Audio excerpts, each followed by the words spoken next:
the fount of every blessing, tune my heart to sing thy grace. Streams of 구독자 여러분 안녕하셨습니까? 오늘 칼럼 제목은 만사형통입니다.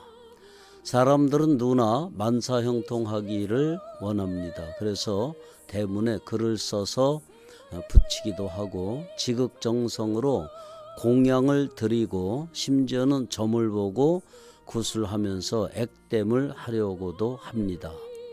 부적을 집에 두거나 몸에 지니고 다니기도 합니다. 그러나 내게 만사형통이 아니라 악인이 형통하고 의인이 고난을 받는 상황을 보면서 좌절과 회의를 갖게 되기도 합니다. 그러나 더 이상 일찍이 하박국 선지자가 가졌던 악인의 형통과 의인의 고난에 대해서 의문을 가질 필요가 없습니다. 악인들이 이 땅에서는 장수하고 그 범죄로 종결이 되고 오히려 유공자로 둔갑되어 보상을 받는다 할지라도 반드시 하나님의 공의는 발동될 것이기 때문입니다. 그들의 소행과 악행과 교만함을 알게 하시고 죄악에서 돌이키도록 회개하게 하실 것이며 그래도 돌이키지 않을 때에는 공의의 하나님께서 반드시 심판하신다고 하셨습니다. 욥기 36장 11절에 보면 만일 그들이 순종하여 섬기면 형통한 날을 보내며 즐거운 해를 지낼 것이요 우리가 하나님 앞에 순종의 삶을 살면 형통하고 즐거운 날과 해를 보낼 것이라고 했습니다. 아마 복 중에 가장 큰 복이라 하면 형통의 복일 것입니다. 그래서 사람들은 만사형통이라는 단어를 좋아합니다. 만사형통하면 떠오르는 인물이 바로 요셉입니다. 창세기 39장 2절에 여호와께서 요셉과 함께 하심으로 그가 형통한 자가 되어 그의 주인 애굽 사람의 집에 있으니 그의 주인이 여호와께서 그와 함께 하심을 보며 또 여호와께서 그의 범사에 형통하게 하심을 보았더라. 몇 번이나 반복된 형통에 대한 문장에서 보여지는 공통점은 여호와께서 함께 하셨다는 표현입니다. 이 말은 다른 표현으로 하면 하나님의 말씀에 순종함으로 라고 할 수 있습니다. 요셉은 형들에게 미움을 받았습니다. 그래서 형들에 의해 죽음의 구덩이에 던져졌다가 애굽의 노예로 팔려갔습니다. 성실하게 살았기에 보디발 장군의 집에 가정총무가 되었습니다. 그러나 보디발 장군의 아내의 유혹을 피하다가 억울하게 옥살이를 하게 됩니다. 이렇게 고난 속에서도 요셉은 하나님의 말씀에 순종했다는 것입니다. 그래서 마침내 형통의 복이 온 것입니다. 형들에 의해 구덩이에 던져지고 인신매매를 당하고 억울한 옥살이를 했을 때 원망하고 하나님 살아계심을 잊어버리고 마음의 복수의 칼을 갈고 있었다면 요셉에게 형통의 복이 과연 임했겠습니까? 과연 외국에서 종으로 팔려온 인물이 애굽의 총리가 될 수 있었겠습니까? 처세술이 뛰어나고 재테크가 뛰어나서 형통하게 되는 것이 아닙니다. 아니 그렇게 해서 형통하게 되었다면 결코 오래가지 못했을 것입니다.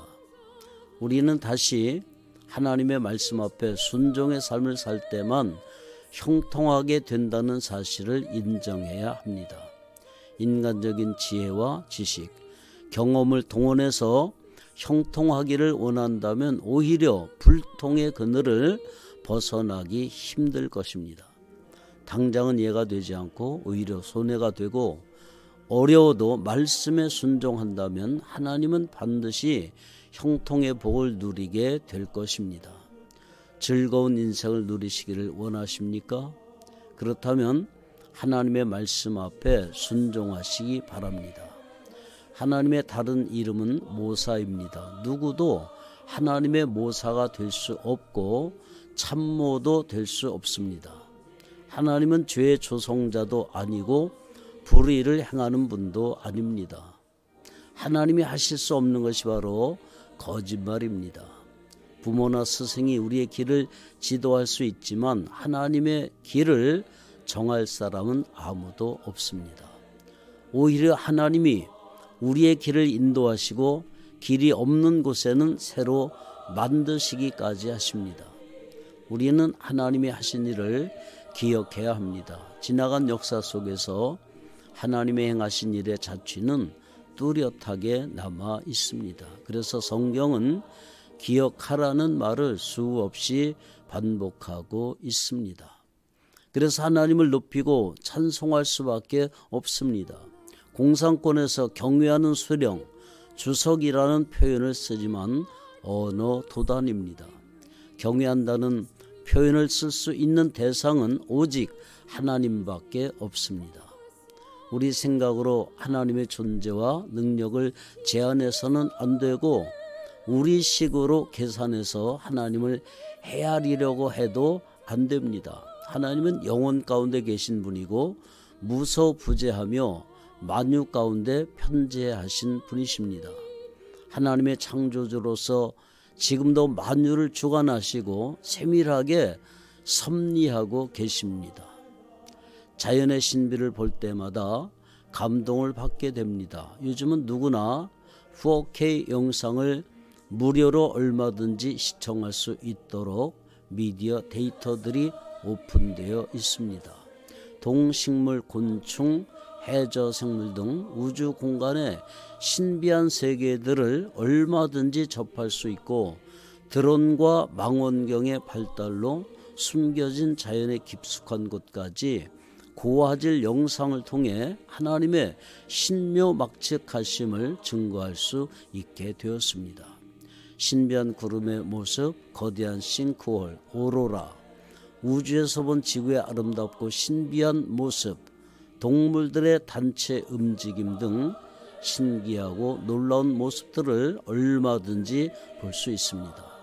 자연재해가 일어나기 전에 동물들이 먼저 알고 움직인다는 사실도 알 수 있습니다.